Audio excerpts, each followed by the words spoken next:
ऐसा माना जाता है कि अश्वत्थामा ने पृथ्वीराज चौहान को दर्शन दिए थे। पृथ्वीराज चौहान जो कि गुजरात में जन्मे थे और भारत के महान योद्धाओं में से एक थे। उन्होंने मोहम्मद गोरी को युद्ध में 17 बार पराजित किया था। पृथ्वीराज चौहान के 13 रानियां थी। पिता के मृत्यु हो जाने के बाद अल्प आयु यानी 11 वर्ष की अवस्था में पृथ्वीराज चौहान ने राजगद्दी संभाला था। अश्वत्थामा जो कि अत्यंत क्रोधी स्वभाव के योद्धा थे। अश्वत्थामा द्वापर युग में जब कौरवों और पांडवों के बीच युद्ध हुआ था तो वे कौरवों का साथ दिए थे। वे भगवान शिव के अंश माने जाते हैं और 8 चिरंजीवियों में से एक हैं। अश्वत्थामा ऐसा माना जाता है कि भगवान श्री कृष्ण ने अश्वत्थामा को चिरकाल तक पृथ्वी पर दर बदर भटकने का श्राप दे दिया था और अपनी मुक्ति पाने के लिए अश्वत्थामा आज भी पृथ्वी पर भटक रहे हैं।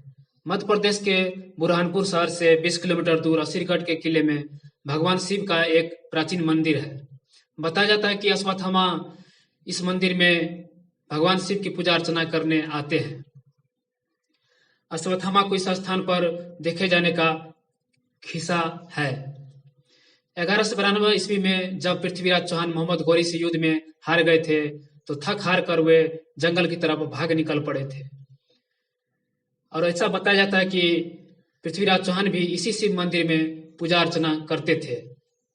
लेकिन उनके पूजा करने से पहले भी पृथ्वीराज चौहान ने समझा कि कोई और पूजा हमसे पहले करता है। इस पर उन्हें संदेह हुआ और उन्होंने भगवान शिव की आराधना की। तो पृथ्वीराज चौहान को एक बुजुर्ग ने दर्शन दिए जिसके सिर पर एक गहरा घाव था। पृथ्वीराज चौहान अच्छे वैद्य भी थे। उन्होंने उस बूढ़े व्यक्ति से पूछा कि मैं आपका घाव ठीक कर दूंगा। तो उस बूढ़े व्यक्ति ने घाव ठीक करने के लिए राजी हो गए। पृथ्वीराज चौहान ने आयुर्वेद तरीके से उस व्यक्ति के घाव पर लेप लगाना शुरू कर दिए। 1 हफ्ता बीत जाने के बाद भी जब घाव ठीक नहीं हुआ तो पृथ्वीराज चौहान चौंक गए। उन्होंने अपने अनुमान के अनुसार उस व्यक्ति से पूछा कि क्या आप अश्वत्थामा है? इस पर उस व्यक्ति ने जवाब में बोला हाँ। तो पृथ्वीराज चौहान पूरे खुश हो गए और उनसे वरदान मांगा। तो अश्वत्थामा ने उन्हें शब्दवेदी बाण का वरदान दिया। साथ ही 3 शब्दवेदी तीर वे दिए जो कि काफी अचूक थे। महाभारत काल में की कथा है कि भगवान श्री कृष्ण ने अश्वत्थामा के सिर पर लगी मणि को भीम के द्वारा हटा लिया गया था, जिसकी वजह से उनके सिर पर अश्वत्थामा के सिर पर गहरा घाव हो गया था।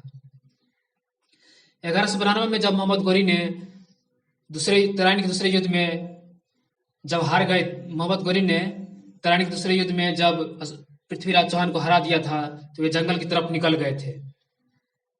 मोहम्मद गोरी के सैनिक उन्हें खोजते खोजते पकड़ लिए और अजमेरू दुर्ग में या गोर में उन्हें रखे थे और पृथ्वीराज चौहान को गर्म सलाखों से उनके दोनों नेत्रों को जला दिया था। एक बार की बात है जब पृथ्वीराज चौहान के बचपन के मित्र कवि चंद्रबरदाई फकीर की वेशभूषा में मोहम्मद गोरी के यहाँ पहुंच गए। चंद्रबरदाई ने मोहम्मद गोरी से सीधे संपर्क किया और निवेदन किया कि पृथ्वीराज चौहान की आंख फूट जाने के बावजूद भी पृथ्वीराज चौहान शब्दवेदी बाण चलाना जानते हैं।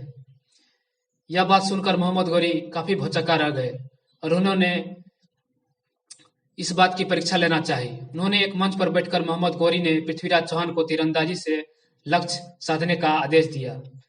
जैसे ही चंद्रबरदाई ने एक दोहा पढ़ा और उनके सैनिक ने घंटी बजाया तो पृथ्वीराज चौहान ने मंच पर गोरी के बैठने की स्थिति का पता लगा दिया और बाण चला दिया। जो बाण सीधे गोरी को जा लग गया, मोहम्मद गोरी को जा लग गया और इसके बाद मोहम्मद गोरी की मृत्यु हो गई। तो ये था मोहम्मद गोरी और पृथ्वीराज चौहान के बारे में कुछ दिलचस्प बातें। और कहा जाता है कि अश्वत्थामा ने उन्हें दर्शन दिए थे और शब्दवेदी बाण प्रदान किए थे।